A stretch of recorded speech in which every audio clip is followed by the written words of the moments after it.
اعوذ باللہ من الشیطان الرجیم بسم اللہ الرحمن الرحیم۔ مہدویت کے موضوع پر ایک نئی ویڈیو کے ساتھ آپ کی خدمت میں حاضر ہیں۔ امام مہدی عجل اللہ تعالی فرجہ الشریف اپنے ظہور کے ساتھ ہی اصلاحی پروگرام میں مشغول ہو جائیں گے تاکہ اس کے ذریعے یہ تمام جہان عدل کا میٹھا ذائقہ چکھے اور اسلامی معاشرے کے زیر سایہ دنیا اور آخرت کی سعادت کو یہ معاشرہ پالے۔ لیکن یہ کام اتنا آسان نہیں ہے جس طرح نظر آ رہا ہے، بلکہ اس کام کے انجام دینے میں سامنے بہت ساری رکاوٹیں کھڑی ہوں گی، بہت ساری مشکلات آئیں گی۔ ہم ان مشکلات اور رکاوٹوں کو بطور کلی دو حصوں میں تقسیم کر سکتے ہیں۔ ایک سامنے جو رکاوٹ ہوگی وہ ہوں گے طاغوت اور دشمنان، اور دوسری رکاوٹ جہلاء اور منافقین۔ طاغوت و دشمن۔ امام عجل اللہ تعالی فرجہ شریف ظہور کے بعد ہی لوگوں کو دین اسلام کی پیروی اور اپنے وقت کے امام کی اطاعت کی طرف بلائیں گے، اور میں سے اکثر لوگ جب آپ کے کلام کو حق پر دیکھیں گے اور آپ کا کلام اپنے لیے سعادت بخش سمجھیں گے تو آپ کی اطاعت کے لیے تیار ہو جائیں گے۔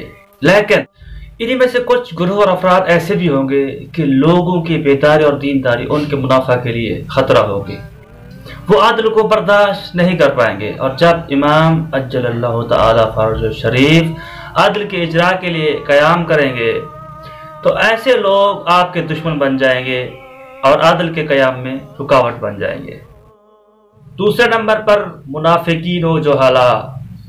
بڑی بڑی مشکلات جو امام زمانہ عجل اللہ تعالی فرجہ شریف کو پیش آئیں گی، ان میں راہ راست سے انحراف، دین خدا اور اصول و فروع احکام الہی کی غلط تفسیر اور اس کا غلط مطلب نکالنے کی وجہ سے ہوگا، جو کہ صدیوں سے معاشرے کے افراد کے اذہان میں پختہ اور راسخ ہو چکا ہے۔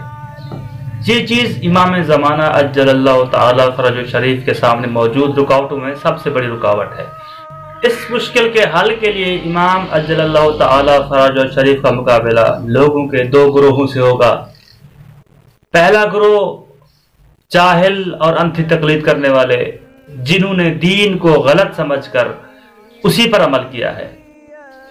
دوسرا گروہ ظاہر بین اور تعلیم یافتہ لوگ، جو محدود تعداد میں ہوں گے۔ یہ لوگ یا تو جان بوجھ کر دین کو سیدھے راستے سے پھیر چکے ہوں گے یا انحرافات کو قبول کر چکے ہوں گے اور دینی معارف کو اپنی پسند کے مطابق توجیہ کر کے اس سے مفاد اٹھا رہے ہوں گے۔ پہلے گروہ سے مقابلہ قدرے آسان ہے۔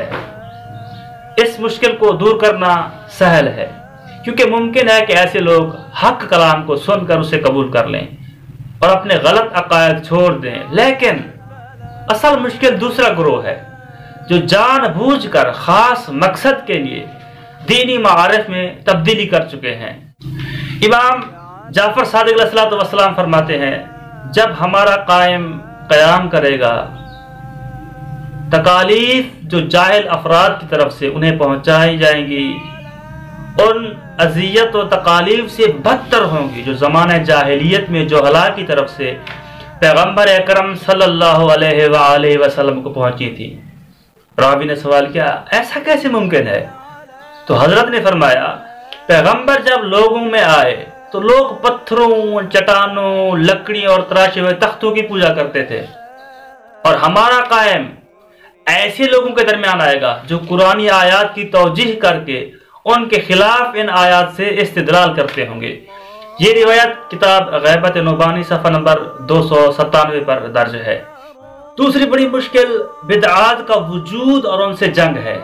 یہ مسئلہ بعض لوگوں کی ہدایت میں رکاوٹ ہوگا، اور امام زمانہ عجل اللہ تعالی فرجہ شریف کے پاس ان سے جنگ کرنے کے سوا کوئی چارہ نہ ہوگا۔ امام محمد باقر علیہ السلام زمانہ ظہور کی صفات بیان کرتے ہوئے فرماتے ہیں، کوئی بھی بدعت ایسی نہیں بچے گی کہ جسے وہ جڑ سے نہ اکھاڑ پھینکیں، اور کوئی بھی ایسی سنت نہیں بچے گی جسے وہ لاگو نہ کریں۔ یہ روایت بہار الانوار جلد نمبر 52 صفحہ نمبر 339 پر درج ہے۔